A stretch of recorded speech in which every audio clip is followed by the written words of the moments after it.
Hello, today we will talk about this knife, the Zero Tolerance 0450.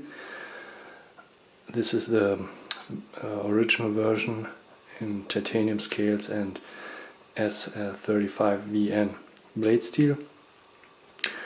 I like this knife for a while, but just recently bought it.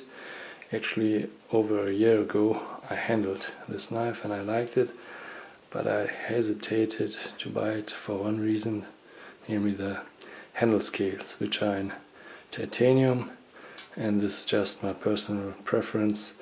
I find it usually a bit dull, the grey titanium, and I prefer something like this. Here we have the Vox F3 Mini, which comes in different versions, and I chose this one, carbon fiber on the presentation side and titanium on the frame lock side. So, and as a matter of fact, this also comes in S35VN. So here's a small size comparison while we're at it. The Zero Tolerance is obviously a bit slimmer and more elegant, but yeah, usually I like something like that. Here we have the line steel TRE, which is actually similar in style, even though it's a bit smaller. But again, here I chose the carbon fiber titanium version, and just for this video I put the flipper tab on. As you probably know, this is the main gimmick of the TRE, is that you can remove the flipper tab and the thumb disc. Usually I just use the thumb disc because the flipping action is not very good. You have to use the wrist flick to open it. But overall, even though it's very smooth knife for flipping, it's not that great.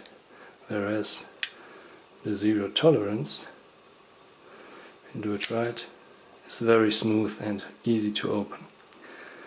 Yeah, and just for completeness sake, here the Delica, again similar in size, but everything else is quite a bit different. So yeah, why didn't I buy it? As I said, I didn't like the titanium first, and I thought that Zero Tolerance will come up with a carbon fiber version, and they did. But I still didn't buy it because, yeah, when I saw it, it was a bit too tactical looking, and then combine it with the blade shape, with the swedge and the flipper action. I thought that would be, even though it's a small knife, a bit too tactical for me. So in the end I made a full circle and ended up with the titanium version again. But as you can see here, this is not the original pocket clip which we have here. So there are two reasons why I exchanged the clip. First of all, it's not a deep carry pocket clip. As you can see here, it only starts from here in the pocket, while this one is really not only deep, but it's very deep carrying. And it's also anodized, so which adds a little bit of color without making it too, I don't know, clown-like. Combine it with the two red standoffs. I think it looks quite nice. Yeah, there were already many videos about the Zero Tolerance 0450, so I don't want to go too much into detail. You can read the specifications in the description below, just briefly. So S35VN, it's only my second knife after the Wilka in S35VN, but I quite like it. The blade shape, even though it's a bit tactical with this swedge on top, I think, and in the 2 weeks that I have it, I found it quite useful also for an EDC purposes.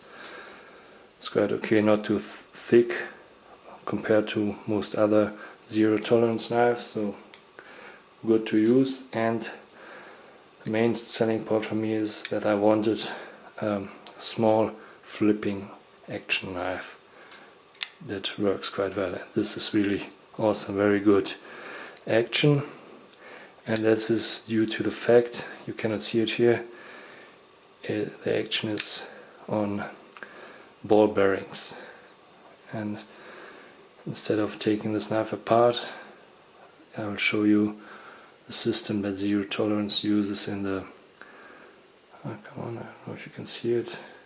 Close up is not the strength of my camera, but this is in principle the cage bearing system that Zero Tolerance use in this knife. This is actually from a 0560. So this provides not only a good flipping action, but also for maintenance it's quite easy to take apart. You have just one of these rings on each side, whereas on other ball bearing systems like IQBS you have to be more careful because when you take the knife apart all the balls fall out. So overall this is quite simple construction, so relatively easy to maintain. Has an integrated, here you can see the screw for steel insert for the frame lock, which is nice. And yeah, in the videos that I watched, often the handle scales come up as a concern because many people claim that it's not very comfortable to use. And I would say yes and no, it depends really. And it's a bit counterintuitive because you would assume, because this is a small knife, that it works best for small hands, but actually it's the other way around. My hands are quite big and my 3 fingers here fall into this section and my pinky goes into this diagonal section, so it's quite comfortable. While people with smaller hands, I will try to simulate it by pulling my fingers back. The pinky finger goes right onto this corner here, which makes it a bit uncomfortable. So I would suggest, if you want, if you're interested in this knife, that you go into a store that has it and use it, or try to use it in your hand and see if it's comfortable for you. Yeah, so overall I would say it's a great little EDC knife, which is also fun to use, to flip open and shut down, very smooth. But the two issues that I have, one of them is not an issue for me, namely the handle ergonomics. The other one I resolved with this clip.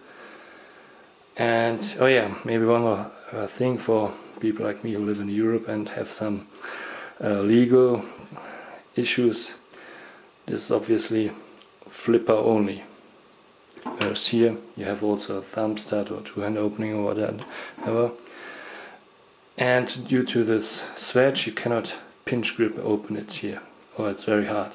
But I found out that this top section is flat, and while it's a small lightweight knife you can open it with a pinch grip, so in an environment where flipping action is not really wanted or frowned upon, you can emulate a slip joint knife by doing this.